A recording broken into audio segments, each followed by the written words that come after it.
Whether you read them as a kid or a grown-up, these stories will have you looking for a simpler time. Welcome to MsMojo, and today we're counting down our picks for the top 10 books that make you want to never grow up. Before we begin, we publish new videos every day, so be sure to subscribe for more great content. For this list, we're looking at our favorite books, for both young and old, which give us that wistful nostalgia for childhood. Number 10. Pippi Longstocking, 1945, Astrid Lindgren. What happened to her hair? She's between stylists right now. It's very awkward. In this Swedish book series, as well as the movies based on it, Pippi Longstocking not only never ages, but she also perfectly embodies the spirit of youthful irreverence. Even the children she plays with recognize that she doesn't seem to have the same respect for rules or manners that they do. One of her most prominent traits is making a mockery of adults for the silliness of their actions, especially if they're trying to tell her what to do. She admits that her greatest worry is growing up into an unreasonable adult herself, which is just good advice at any age. But in my heart, I know it's best for a child to have an orderly life. Especially if that child can order it herself. Number 9. The Polar Express, 1985, Chris Van Allsburg. We can all recall that Yuletide excitement that came along with waiting for Santa, and this book will make you long for a time when the magic of Christmas was real. Train. Do you know what kind of train this is? Well, do ya? Of course. It's a magic train. We're going to the North Pole. In this holiday tale, a young boy takes the Polar Express to the North Pole and is given the gift of a bell by Santa Claus. He finds that while he and his sister can hear it, their parents cannot.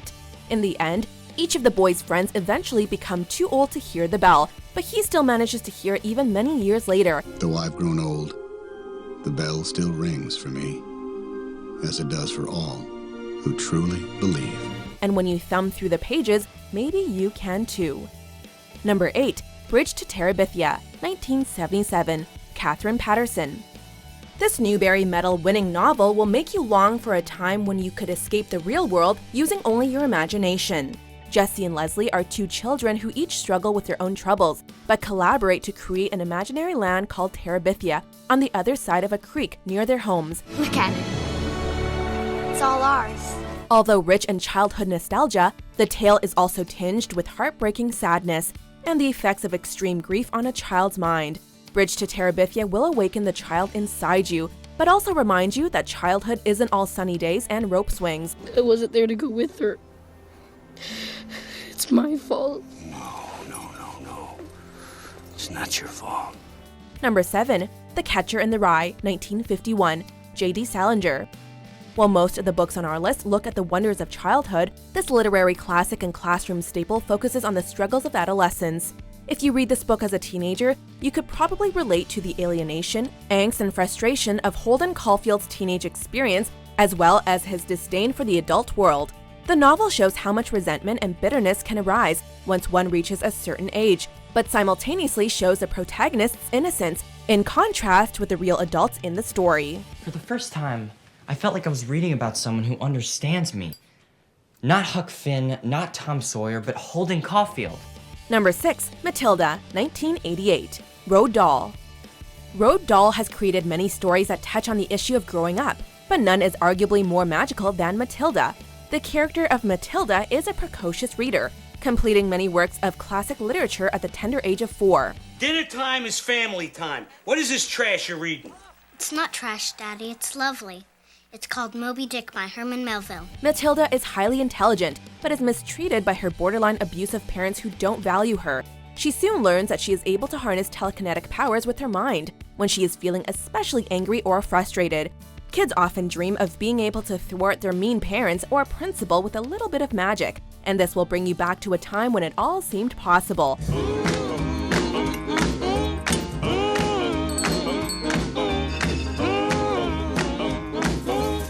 Number 5. Where the Wild Things Are, 1963, Maurice Sendak. One of the most classic picture books of all time is Maurice Sendak's beloved story, Where the Wild Things Are. During a moment of anger, the young character Max is mentally transported to a magical land inhabited by fantastical beasts, who he eventually establishes rule over. Looks like we found our king. You are a king, right? Yeah, I am. The wild things are a metaphor representing his wild side or uncontrollable feelings.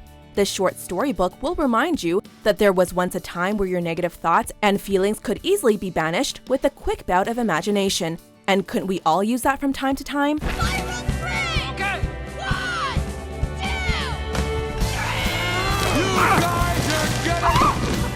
Number 4. The Chronicles of Narnia series, 1950 to 1956, C.S. Lewis.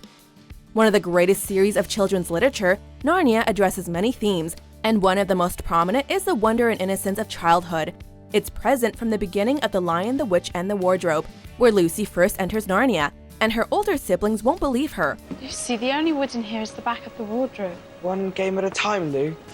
We don't all have your imagination. One of the most difficult parts of the stories addresses the fact that the characters gradually become too old to return to Narnia, presumably because they've aged and no longer believe in it.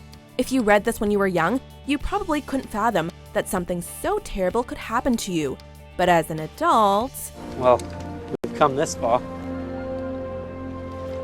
Number 3. The Little Prince, 1943, Antoine de Saint-Exupéry. This philosophical children's novella can be enjoyed by readers of any age, since the issues it broaches are timeless and will resonate with everyone. The titular character arrives on Earth after falling from his asteroid home and is surprised by many of the societal practices of our planet. The Little Prince personifies childhood innocence by asking the simple questions that children are known for, and puts into perspective the folly of many of the practices of adults. It even shows some disdain for how the world of grown-ups has been designed, which is pretty bold for a children's book. You'll always be with me. I understand now. Number 2. The Harry Potter series, 1997 to 2007, J.K. Rowling. Maybe you've heard of this little-known series by a woman named J.K. Rowling? But in all seriousness, if you haven't read this magical fantasy series, just go do it. You're a wizard, Harry. I'm a what? A wizard. For many millennials, Harry Potter exemplified their youth, with memories of midnight book releases and the anticipation of a new story prominent in their reminiscences. Rowling has said that the greatest comment she ever heard from a fan was when a girl approached her and said, "You are my childhood." Luckily, the series is totally rereadable, and every retelling will bring you back to that initial youthful excitement.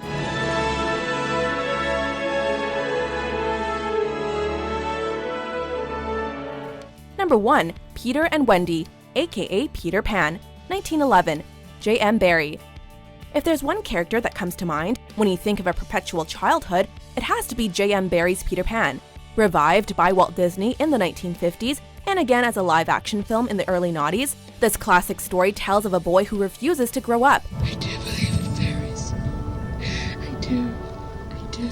Based on the 1904 play Peter Pan, or The Boy Who Wouldn't Grow Up, the 1911 novel opens with the memorable line, "All children except one grow up," and goes on to tell of the somewhat tragic consequences of his deciding to do so. He tries to encourage the darling children to follow in his footsteps, but they eventually return from Neverland, bound to grow older. Yes, but I am. You am. Ready to grow up. Do you agree with our picks? Check out these other great clips from MsMojo and subscribe for new videos every day.